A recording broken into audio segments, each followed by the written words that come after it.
여러분, 이런 생각 해보신 적 있으신가요? 30년도 더 된 애니메이션의 한 장면이 지금 우리가 살고 있는 현실과 기묘하게 겹친다면 그걸 단순한 우연이라고 볼 수 있을까요? 바로 예언의 전설, 심슨 가족 이야기입니다. 호머 심슨은 평소와 다름없이 원자력 발전소로 출근합니다. 그런데 보안 부스에 앉아있는 인물은 처음 보는 낯선 경비원입니다. 호머는 늘 하던 대로 도넛을 건네며 말을 걸지만 그는 차갑게 반응합니다. 어색한 공기가 흐르지만 호머는 쉽게 물러서지 않습니다. 퇴근 후 술 한잔 하자며 그를 끌고 나가죠. 처음엔 완전히 무덤덤하던 이 남자도 시간이 지나며 조금씩 마음을 여는 듯 보입니다. 그의 이름은 웨인. 그러나 웨인은 평범한 경비원이 아니었습니다. 어느 날 호머와 웨인이 함께 술을 마시던 중 술집에서 강도 사건이 발생합니다. 웨인은 망설임 없이 범인을 제압하고 이 모습을 본 마을 사람들은 그를 두려워하기 시작합니다. 과거 비밀작전에 투입됐던 요원이라는 사실이 드러나며 그 작전의 배경이 바로 북한이었다는 설정이 등장합니다. 소문은 빠르게 퍼지고 결국 웨인은 직접 입을 열어 자신의 과거를 밝힙니다. 그는 한때 북한 특수작전에 연루되었고 전투 중 큰 트라우마를 겪은 뒤 조용히 살아가기 위해 지금은 경비원으로 일하고 있었다는 것이죠. 그리고 에피소드 후반부, 웨인의 과거가 회상 장면으로 자세히 묘사되는데 그는 북한의 포로로 잡혀 있었고 당시 지도자를 찬양하는 뮤지컬 제작에 강제로 참여합니다. 무대 위에는 북한 군복을 입은 어린이 합창단이 등장하고 조명, 무대 연출, 전체적인 분위기는 훗날 알려진 북한의 집단 공연을 연상시키는 모습입니다. 이 장면이 특히 주목받는 이유는 방영 당시에는 북한 내부 문화나 체제에 대한 정보가 지금처럼 널리 알려져 있지 않았다는 점입니다. 그래서 일부 시청자들은 어떻게 이런 묘사가 가능했을까라는 의문을 제기합니다. 군사 도발, 해킹과 자금 세탁, 그리고 애니메이션 속 설정까지 이 모든 연결고리는 정말 우연일까요? 시즌 17의 한 에피소드에서 호머는 자신의 아버지와 함께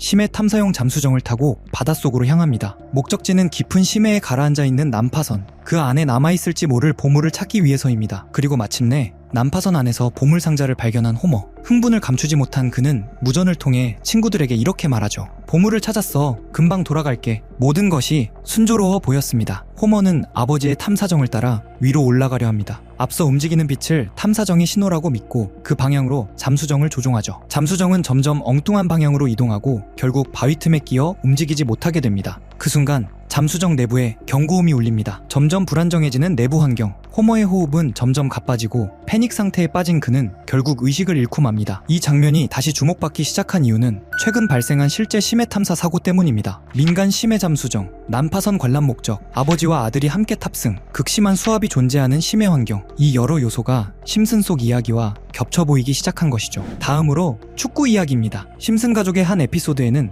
엘디보라는 가상의 축구 선수가 등장하는데 이 인물은 경기 중 부상 때문에 들것에 실려 나가는데요. 그리고 불과 몇 달 뒤 실제 월드컵에서 네이마르가 부상을 당해 실려 나가는 장면이 전 세계에 중계됩니다. 2000년, 아직 이런 불안이 지금처럼 일상적이지 않던 시절, 한 애니메이션은 미래의 미국을 아주 불편한 모습으로 그려놓았습니다. 바로 심슨 가족입니다. 문제 에피소드에서 바트 심슨은 우연히 미래를 잠깐 엿보게 됩니다. 그가 마주한 미래의 자신은 놀랍게도 성공한 어른이 아니었습니다. 직업도 없고 사회에서 고립된 청년이 되었죠. 반면 여동생 리사는 전혀 다른 위치에 서 있습니다. 그녀는 미국 최초의 여성 대통령이 되어 있죠. 하지만 이 장면이 특별한 이유는 리사가 대통령이기 때문이 아닙니다. 미래의 백악관은 안정과 권력의 상징이 아닌 혼란의 중심지입니다. 미국은 심각한 경제 위기에 빠져 있고 국가 부채는 감당하기 어려울 만큼 불어나 있었죠. 청년 실업률은 사상 최악이고 국제무역은 사실상 마비됐습니다. 동맹국들은 관세 전쟁으로 적이 되어버린 상황에서 미국은 더 이상 세계 질서를 주도하는 국가가 아니라 문제에 휘둘리는 나라로 묘사됩니다. 그리고 이 에피소드가 지금까지도 계속 회자되는 이유가 되는 문제의 대사가 등장합니다. 리사 대통령은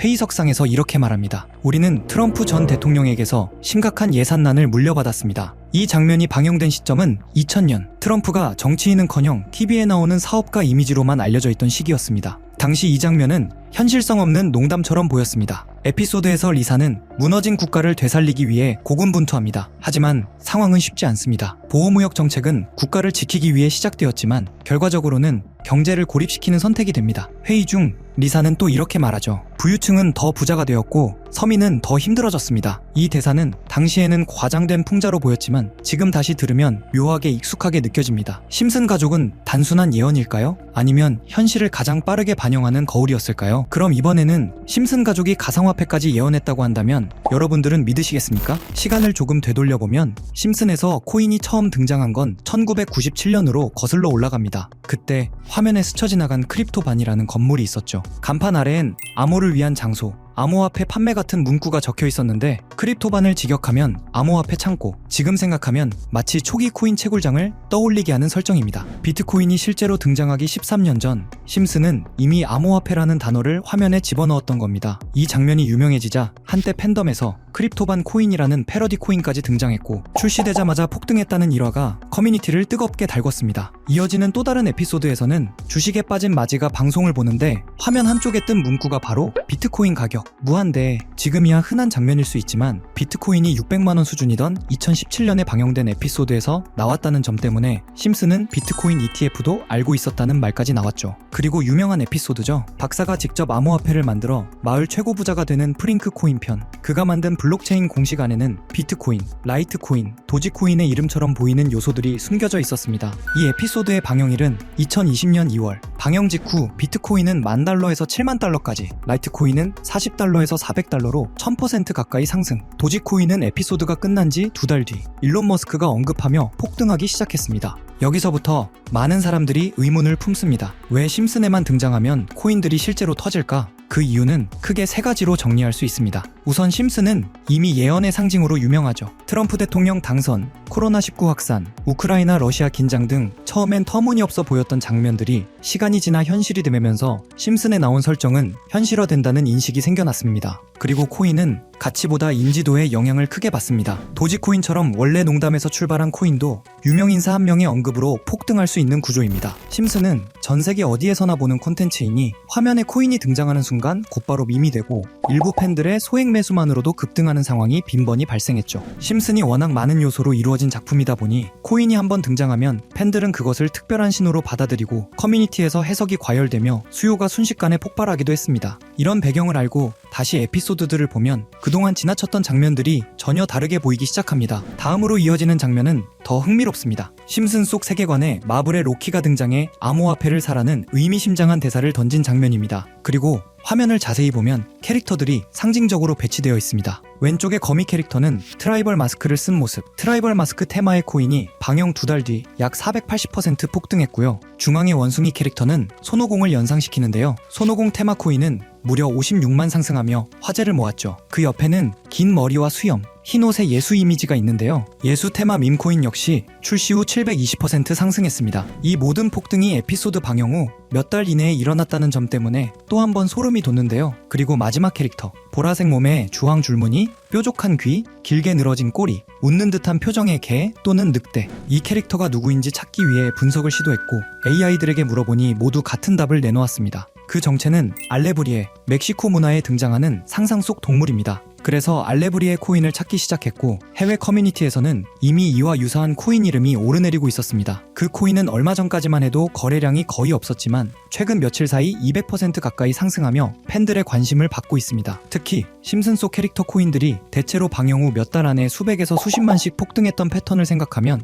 이번에도 같은 흐름이 이어질 수 있을지 많은 커뮤니티에서 지켜보는 중입니다. 100만원 투자해서 10억을 번 손오공 코인 투자처럼 될지도 모르는 일이지만 제가 이 코인 이름을 알려드리면 1,000원, 5,000원 정도만 그냥 재미로 넣어두는 걸 추천드리고요. 이제 제가 며칠 만에 알아낸 코인명 알려드릴 건데 코인명 오픈한 영상을 이틀 전에 그대로 업로드했더니 유튜브에서 경고 메시지가 와서 하루 만에 삭제했고요. 지금부터 공유해드릴 건데 먼저 제 채널 구독 버튼 눌러주시고요. 그 다음 제 번호 아시는 분들 있죠? 010-8480-8147 제 번호로 구독 완료 남겨주시면 제가 보는 대로 구독자분인지 보고 문자 남겨드리고 있습니다. 저도 몇 날 며칠을 찾아서 알아낸 정보인 만큼 구독 눌러주시는 분들에게 알려드리고 있고요. 다만 여기서 중요한 점은 누군가의 말만 믿고 무리한 투자를 하는 것은 위험하며 코인 시장은 어디까지나 변동성이 큰 영역입니다. 오늘도 시청해주셔서 감사합니다. 다음 콘텐츠에서 또 흥미로운 이야기로 찾아오겠습니다.